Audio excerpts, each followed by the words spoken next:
Welcome back to America Right Now. I'm Tom Basile. President-elect Trump vowing a lot of changes when he takes office in less than a month, including supporting our nation's cops. Is the dangerous and deadly Democrat Defund the Police movement finally dead? And will 2025 bring a resurgence of interest and support for law enforcement after these difficult years for our nation's cops? For more on our Thin Blue Line segment this week, I am joined by former police chief of Detroit, Michigan, Cincinnati, Ohio, and Portland, Maine, James Craig. Also with us is the founder and the president of Citizens Behind the Badge, Craig Floyd. Mr. Floyd, first of all, gentlemen, good to see you both. Merry Christmas to you.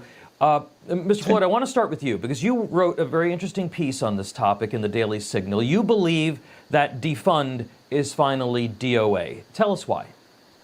Well, let's not call it dead. Let's say it's on life support, Tom.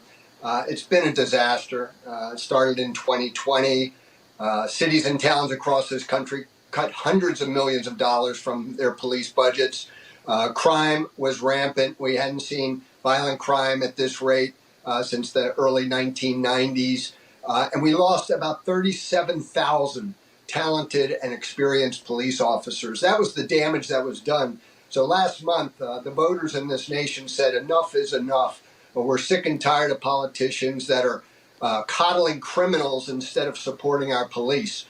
We saw Donald Trump soundly defeat Kamala Harris, who was an early and strong supporter of the Defund the Police movement.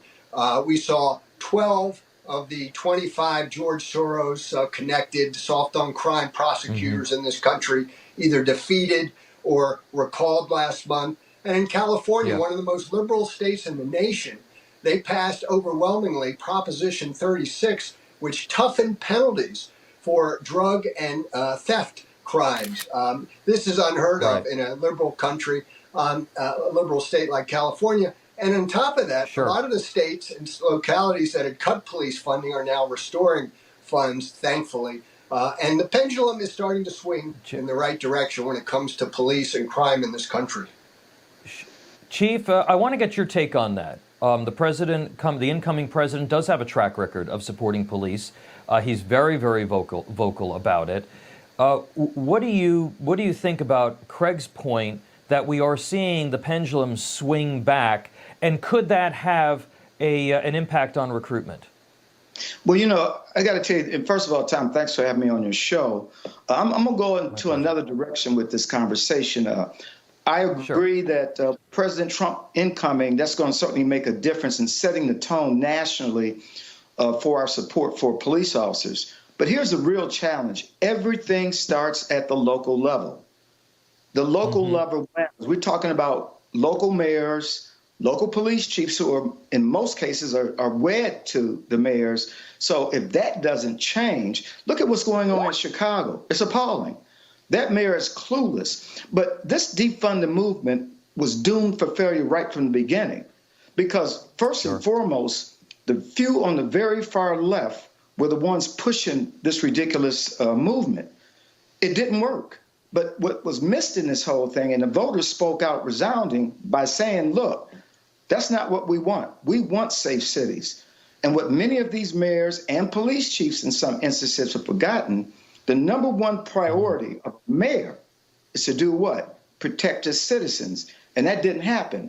You look at New York, the mayor is a police officer. Now, while he's doing a 360 right now, surprisingly, when we kind of understand why, but New York, Chicago has made the loudest noise, especially black Chicagoans, who says, wait a minute, you let illegal criminals come in, you support them, but you do nothing for us. So guess what? We're going to turn Chicago red. Fortunately, here in Detroit, when I was police chief and we saw what happened in many cities across our country in 2020, Detroit didn't burn. There was a reason for it. Number one, the mayor supported me as a police chief. The mayor understood he wanted a safe city, and we weren't going to bow down like LA's, the Philadelphia's, the New York's. But conversely, we supported the people who matter, U.S. citizens who live and pay taxes in our country.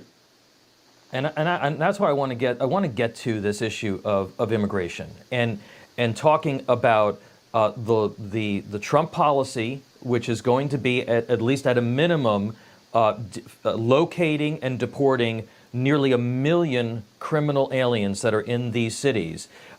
Craig, this is an opportunity for, I think that's a motivating factor for cops who want to get these guys off the street. But you also have mayors who are saying, no, we're not going to allow our police officers to cooperate with the federal government. We're going to create this sort of standoff. It's kind of it could be a positive, but it could certainly be a cudgel against our police officers, this policy. Your thoughts on that? Well, illegal immigration, we've seen, is a huge problem in cities and towns across this nation. And in fact, it ties directly into the Defund the Police movement. What we're having to do is reallocate funds from law enforcement and public safety and turn it over to housing and feeding the illegal migrants that are now flooding cities and towns across this country. And we've seen rampant crime being committed by these illegal aliens. We saw it in stark nature in New York City recently, where a woman was set on fire on a subway train by an illegal immigrant who had been deported once and had found his way back into the United States and set this woman on fire. She was asleep. It's one of the most heinous, horrible crimes I think this nation has ever seen. I need to get the chief to respond to this, because this is going to be, to your point about local support,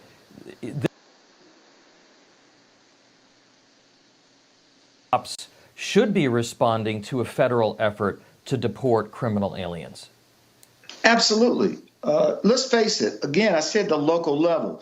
Look at what's going on in New York. Let's go back to New York for a moment. You got a governor who makes statements about, I've deployed National Guard to create a safe subway system, but yet totally misses the mark in talking about the crimes that are still being committed on the subways, in a large part by those who are here illegally and who are criminals. That's the issue. So we can talk about deporting, and I like where President Trump is going. We need to get the criminals out of our country. It's a top priority. But these sanctuary cities are not going to work. And thank God here in Detroit, they're not identified as a sanctuary city. Well, gentlemen, we're going to be talking about this a lot more because, like I said, that potential for a standoff between federal law enforcement, the cops and their mayors and governors is going to be a real thing, I think, come 2025. But we'll have you back. And our cops certainly need officials that have their back, like former president, or like current President Trump. All right. We'll have you back in the new year. Chief James Craig and Craig Floyd from Citizens Behind the Badge. Appreciate you both, gentlemen. Thank you. Thank you, Tom. Information. Truth is